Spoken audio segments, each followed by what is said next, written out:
Ujian IQ adalah scam. Tak, ini bukan sebab aku dah fail lepas tu aku pergi salahkan sistem. Aku dah 9G SPM, aku salahkan sistem pendidikan. Tak. Aku tak loser macam tu.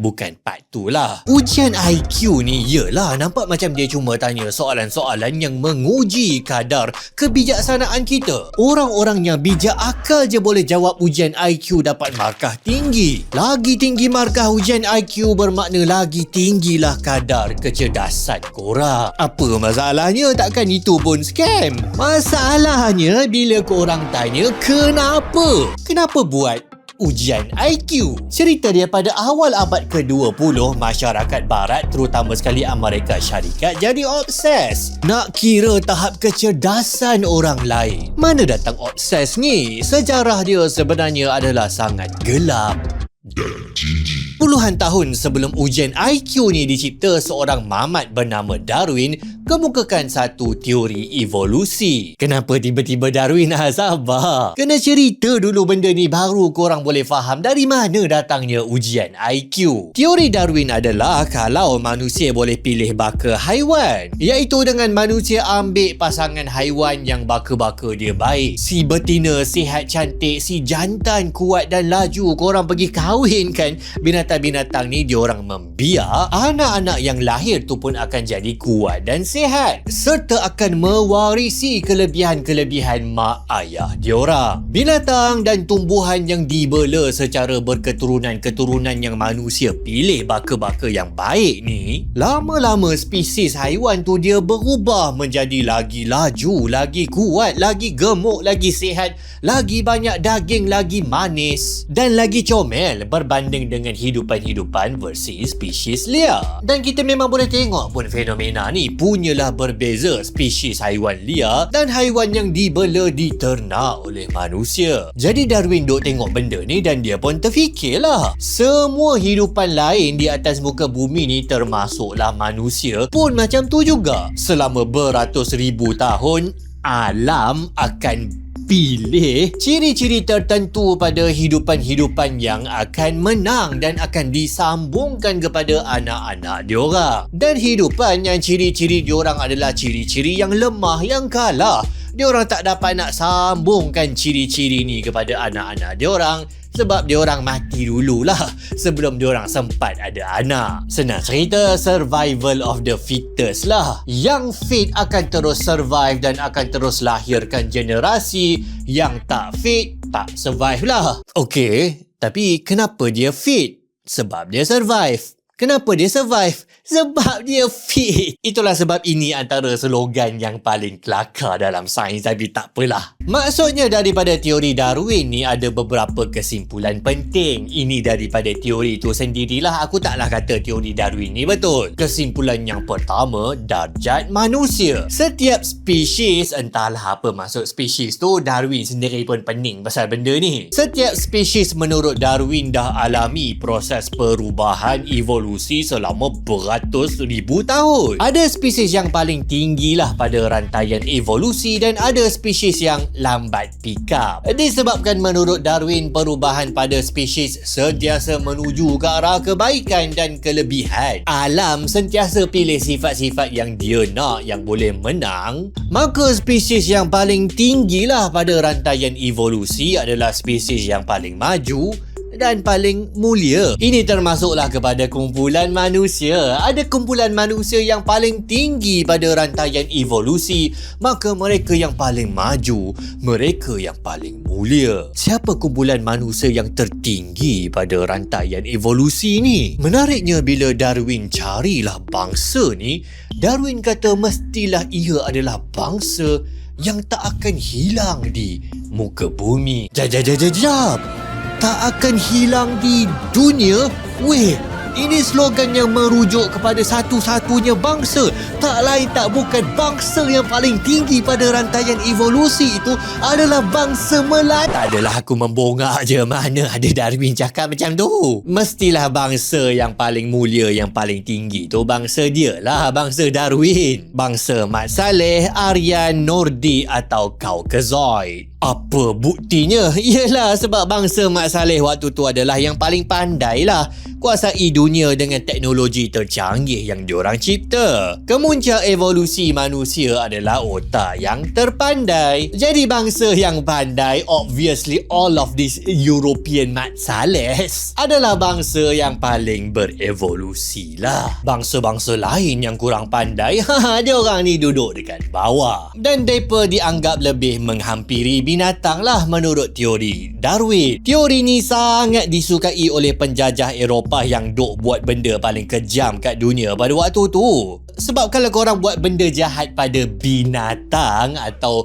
spesies yang menghampiri binatang, korang tak rasa bersalah sangat lah banding dengan korang buat kepada manusia. Dan bangsa yang sampai nak pupus Mak Saleh tibai adalah cuma pemilihan semula jadi, survival of the fittest.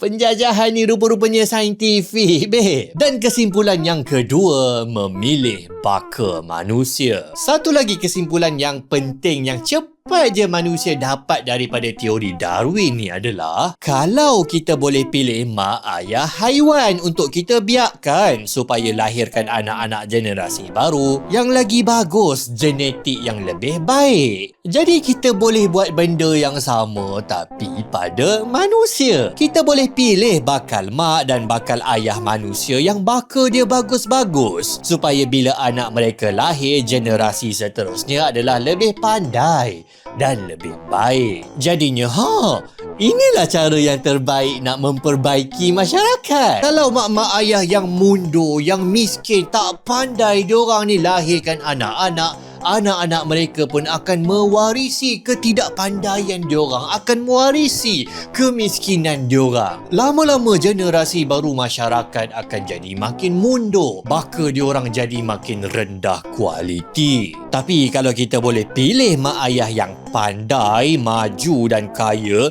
diorang ni yang kita suruh beranak banyak-banyak. Generasi manusia seterusnya adalah generasi yang jin diorang adalah baik dan pandai.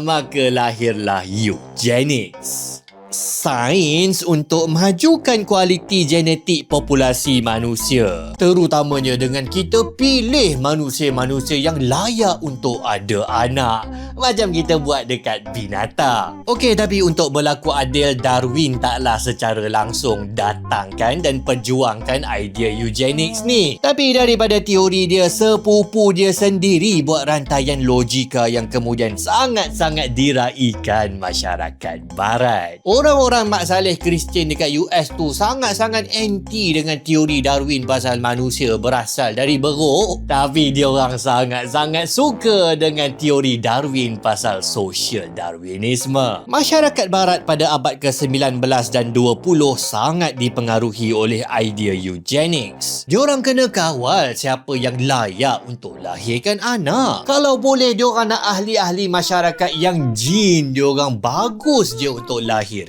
anak. Misi dia sekali dengar adalah misi yang mulia sebab kita nak selamatkan, kita nak buat islah kepada masyarakat. Anak-anak yang jin dia bagus adalah bagus untuk masyarakat. Anak-anak yang jin dia buruk lahir daripada mak ayah yang jin buruk akan merosakkan masyarakat. Okey, jadi macam mana kita nak tahu pasangan manusia mana yang jin dia bagus? Yang bila diorang lahirkan anak pun akan lahirkan anak yang pandai-pandai. Kena pilih pasangan yang pandai-pandai lah. Macam mana nak tahu pasangan tu pandai-pandai? Waktu ni lah ada beberapa idea genius cara nak tahu orang tu bijak ataupun tak. Antaranya adalah dengan diorang cek bentuk kepala. Kalau bentuk kepala korang rata macam kepala orang Mat Saleh, maksudnya korang pandai lah. Kalau bentuk kepala korang lagi condong ke belakang macam binatang, maksudnya korang ni adalah spesies yang lebih menghampiri kebodohan lah. Kelakar diagram ni. Tapi kaedah saintifik yang dipanggil phrenology ni tak ramai lah yang terima. Tapi kemudian lahirlah cara yang paling popular nak tahu kecerdasan manusia.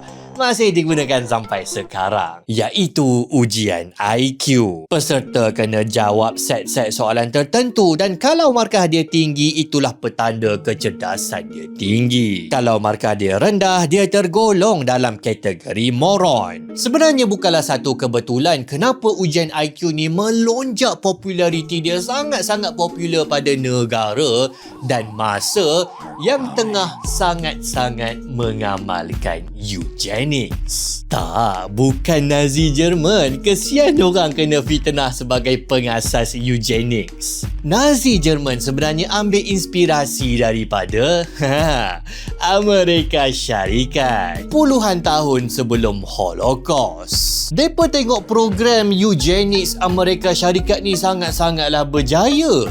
Itu yang awkward bila dalam perbicaraan Nuremberg, orang nak dakwa lah Nazi Jerman ni sebab amalkan eugenics. Tapi Nazi kata, tak, kita orang cuma ikut model Amerika Syarikat. Kalau korang nak hukum kita orang pasal eugenics, korang kena hukum Amerika Syarikat.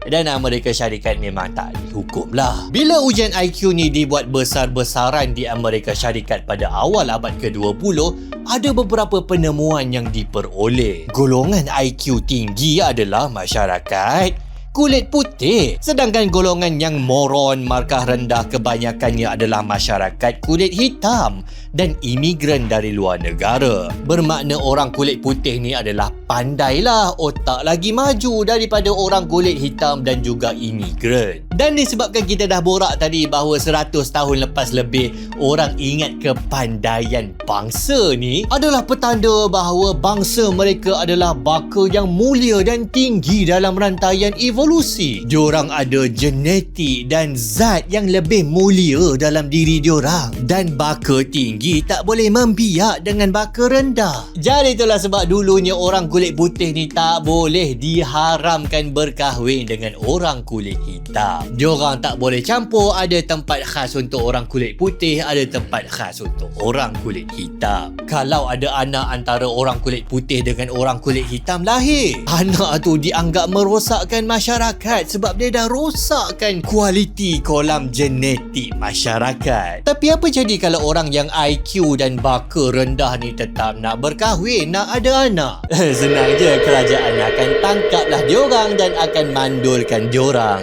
secara paksa. Korang ingat aku bergurau? Puluhan ribu orang yang kerajaan anggap moron, IQ dan baka rendah, yang mana nisbah terbesarnya adalah orang kulit hitam dan juga imigran. Mereka dimandulkan secara paksa oleh kerajaan Amerika Syarikat. Macam diorang mandulkan anjing liar supaya tak dapat lagi diorang nak lahirkan anak dan merosakkan kualiti kolam genetik masyarakat. Jadinya itulah asal-usul gelap ujian IQ.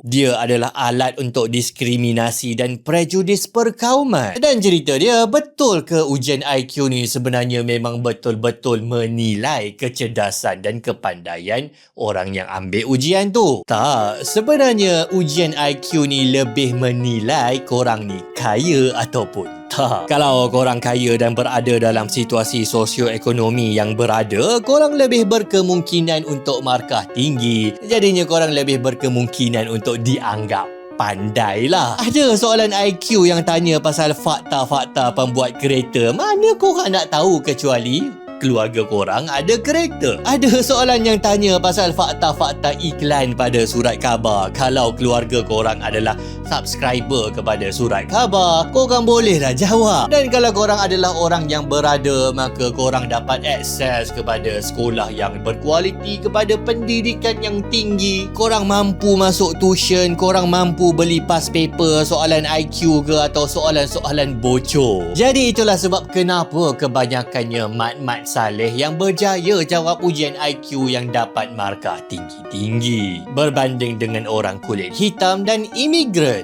Tak semestinya sebab memang diorang pandai, tapi sebab diorang Mat Saleh ini adalah lebih kaya. Jadi apa kesimpulan daripada topik asal-usul ujian IQ ni? Pertama, kepandaian bukanlah satu-satunya ciri yang menentukan hang ni manusia ke tak. Kalau hang ni kurang pandai ke ataupun hang ni kelainan upaya, kita jumpa orang-orang yang kelainan upaya, taklah bermakna diorang ni adalah kurang manusia berbanding dengan orang yang pandai. Kedua, kepandaian ini bukanlah semata-mata genetik ataupun dia adalah satu zat dalaman satu manusia dan bangsa. Kepandaian diperoleh dan diusahakan dari faktor-faktor luaran. Hang rajin belajar, hang masuk dalam circle-circle yang bagus, yang sukakan ilmu, hang pun boleh pandai. Itulah sebab orang-orang asli yang dianggap mundur, yang dijajah oleh Mat Saleh, Mat Saleh anggap diorang otak tak berevolusi lah, bangsa gasar lah. Rupanya bila diajar, depa dan anak-anak diorang ni boleh kendalikan mesin